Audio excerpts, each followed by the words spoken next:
Hello everyone, hope you all are doing good in your studies. तो आ गया है पार्ट 47। हम कर रहे हैं नॉर्सेट 5 की तैयारी और हम कर रहे हैं एंडोक्राइन सिस्टम। 3 सिस्टम हम ऑलरेडी कर चुके हैं, respiratory, gastrointestinal and renal system. तो मैं 46 वीडियोस बना चुकी हूँ। 46 वीडियोस मतलब बहुत ज़्यादा कंटेंट है आपके पास नॉर्सेट 5 की तैयारी करने के लिए। तो आप जाके उन वीडियोज़ को देख सकते हैं। बहुत सारे क्वेश्चन होंगे ऑब्वियसली, अगर 46 वीडियोज़ हैं। Most important and repeated questions हैं। साथ में एमसीक्यू का जो टॉपिक होता है रिलेटेड वो भी क्लियर करती हूँ।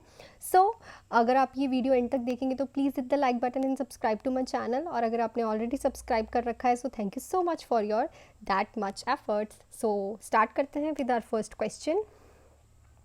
सो एंडोक्राइन सिस्टम का फर्स्ट क्वेश्चन है, which among the following intervention is most appropriate in a client who is experiencing haemorrhage following थायरोडेक्टमी।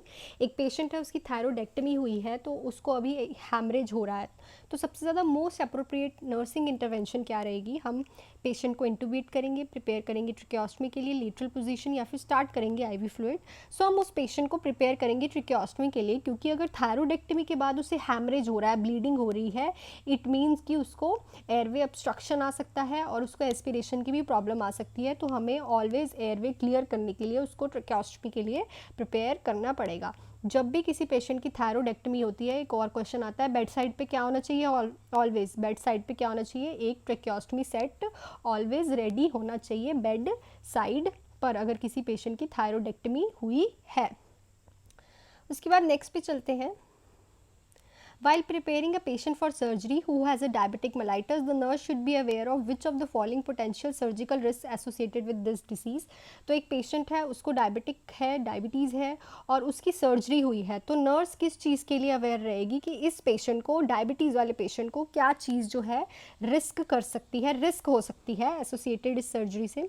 Altered metabolism and exertion of drugs, fluid and electrolyte imbalance, respiratory depression with anaesthesia, या फिर poor wound healing. सो क्या होता है? Poor wound healing जो है वो risk होता है ऐसे पेशेंट को। आपने देखा भी होगा जो डायबिटीज़ वाले पेशेंट होते हैं उनमें क्या होता है, ग्लूकोज का लेवल इंक्रीज होने की वजह से जो ब्लड वेसल्स होती हैं उसमें फैट डिपॉजिट हो जाता है। जब उनमें फैट डिपॉजिट हो जाएगा तो क्या होगा, जो ब्लड वेसल्स है वो नैरो हो जाएंगी। ब्लड वेसल नैरो हो जाएंगी तो जो ब्लड है वो उस टिश्यू तक पहुंच ही नहीं पाएगा जिसको हील होना है, और वहाँ पे वो हीलिंग प्रोसेस हो ही नहीं पाएगा। ब्लड नहीं पहुँच पाएगा, WBC नहीं पहुँचेंगे, वहाँ पे हीलिंग प्रोसेस ठीक से नहीं होगा, न्यूट्रिशन नहीं पहुँचेगा उस टिश्यू के पास, प्रॉपरली ऑक्सीजन नहीं पहुँचेगी, इसलिए वहाँ पे वुंड हीलिंग बिल्कुल भी नहीं होगी। क्या होगा? ग्लूकोज इंक्रीज होने की वजह से डायबिटीज़ में जो फैट है वो डिपॉजिट होने लग जाता है ब्लड वेसल्स में, जिससे क्या होता है, ब्लड वेसल्स गेट्स नैरो हो जाती हैं ब्लड वेसल्स, और जो ब्लड सप्लाई है उस डिफेक्टिव टिश्यू के पास अपना ब्लड सप्लाई प्रॉपरली पहुंचता नहीं है, ऑक्सीजन नहीं पहुंचता, इसलिए वो टिश्यू डैमेज होने के और पुअर वुंड हीलिंग होने के चांसेस ज़्यादा होते हैं डायबिटीज़ वाले पेशेंट में। नेक्स्ट है, which meal plan is best for the patient with the reactive hypoglycaemia. अगर किसी पेशेंट को रिएक्टिव हाइपोग्लाइसीमिया है तो कौन सी मील ठीक रहेगी? Avoidance of fat and protein, small frequent meal, low fibre high carbohydrates, या फिर avoid a fat complex carbohydrates and protein. So always याद रखना, अगर किसी को भी हाइपोग्लाइसीमिया हो रहा है रिएक्टिव मतलब बार बार, तो उसे स्मॉल फ्रीक्वेंट डाइट देनी चाहिए ताकि उसको थोड़े टाइम बाद क्या मिलता रहे, ग्लूकोज मिलता रहे। स्मॉल फ्रीक्वेंट डाइट देंगे तो क्या होगा, थोड़ी देर बाद उसको ग्लूकोज मिलता रहेगा और उसको कभी भी हाइपोग्लाइसीमिया रिएक्टिव बार बार नहीं होगा।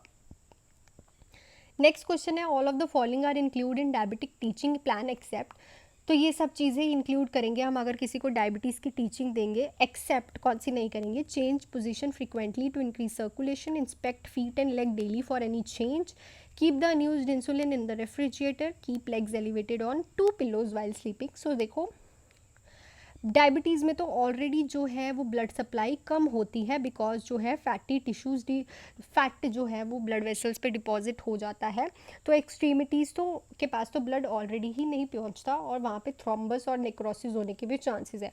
और अगर तुमने पेशेंट की लेग ही एलिवेटेड कर दी तो ऑब्वियसली ब्लड और ज़्यादा मुश्किल से पहुंचेगा लेग्स तक। तो कभी भी पेशेंट को लेग्स जो है बिलो पे रख के नहीं पहुंच सोना है, क्योंकि उससे तो ब्लड जो है वो प्रॉपरली जाएगा ही नहीं लेग्स तक। ठीक है, सो बहुत इंपॉर्टेंट क्वेश्चंस हैं आज के, ध्यान से सुनो और ध्यान से तैयारी करो। नेक्स्ट क्वेश्चन है, the nurse is teaching a client to self administer insulin, the instruction should include a teaching the client to. तो एक एक नर्स है वो टीच कर रही है क्लाइंट को कि इंसुलिन खुद कैसे लगाते हैं, तो इसमें से वो क्या क्या इंक्लूड करेगी टीचिंग में। Inject the needle 45 degree angle into the muscle, no, हम 90 डिग्री एंगल पे लगाते हैं। Subcutaneous rotate injection site, yes ये हम ऐड करेंगे, क्योंकि रोटेट क्यों करना है, ताकि वो टिश्यू जो है वो बार बार प्रिक हो रहा है और वो डैमेज ना हो। जिस टिश्यू पे हम बार बार अगर एक ही साइड पे लगाते रहेंगे तो वहाँ पे डैमेज हो सकता है, ठीक है, इसीलिए हमें हमेशा चेंज करके लगाना है। Vigorous massage the area after injection, no, कभी भी विग्रस मसाज हम नहीं देते, क्योंकि इट कैन लीड्स टू एक वहाँ पे बड़ा सा टिश्यू का लंप सा बनने के चांसेस होते हैं। ऑल ऑफ द अबव तो आएगा ही नहीं, तो याद रखना rotate injection site. Next question है which of the macrovascular complication of the diabetes occur, तो इसमें से कौन सी कॉम्प्लिकेशन, मैक्रोवास्कुलर मतलब वेसल की कॉम्प्लिकेशन अक्कर हो सकती है डायबिटीज़ से। Diabetic neuropathy, diabetic nephropathy, diabetic retinopathy या फिर सीएडी, कॉरोनरी आर्टरी डिसीज। तो ऑब्वियसली कॉरोनरी आर्टरी डिसीज़ क्या है, एक वास्कुलर माइक्रोवास्कुलर कॉम्प्लिकेशन है किसकी, डायबिटीज़ की। मैंने अभी ही बताया है डायबिटीज़ वाले पेशेंट की फैट डिपॉजिट होने की वजह से आर्टरीज और वेन्स में, ब्लड वेसल्स में क्या हो जाता है, नैरोइंग हो जाती है, जिससे वहाँ कोगुलेशन हो जाती है। अब आर्टरी में अगर कोगुलेशन होगी, ऑब्वियसली कॉरोनरी आर्टरी में हो गई, तो उसको कॉरोनरी आर्टरी डिसीज़ ही हम बोलेंगे। तो वास्कुलर जो कॉम्प्लिकेशन होती है वो कॉरोनरी आर्टरी डिसीज़ की होती है डायबिटिक पेशेंट में। नेक्स्ट है the most effective correction of acidosis in diabetic ketoacidosis, तो कीटोएसिडोसिस, डायबिटिक कीटोएसिडोसिस में कौन सी करेक्शन होती है एसिडोसिस की, हम उसे क्या देंगे, IV bicarbonate, IV saline, IV insulin, oral bicarbonate. So always याद रखना उसको मेंटेन करने के लिए एसिडोसिस को हम आईवी सलाइन देते हैं। नेक्स्ट है what is a priority nursing management in a client with diabetic insipidus. Diabetic insipidus मतलब एडीएच में दिक्कत, एंटी डायरेटिक हार्मोन में दिक्कत, ठीक है, किससे रिलीज होता है, पोस्टीरियर पिट्यूटरी ग्लैंड।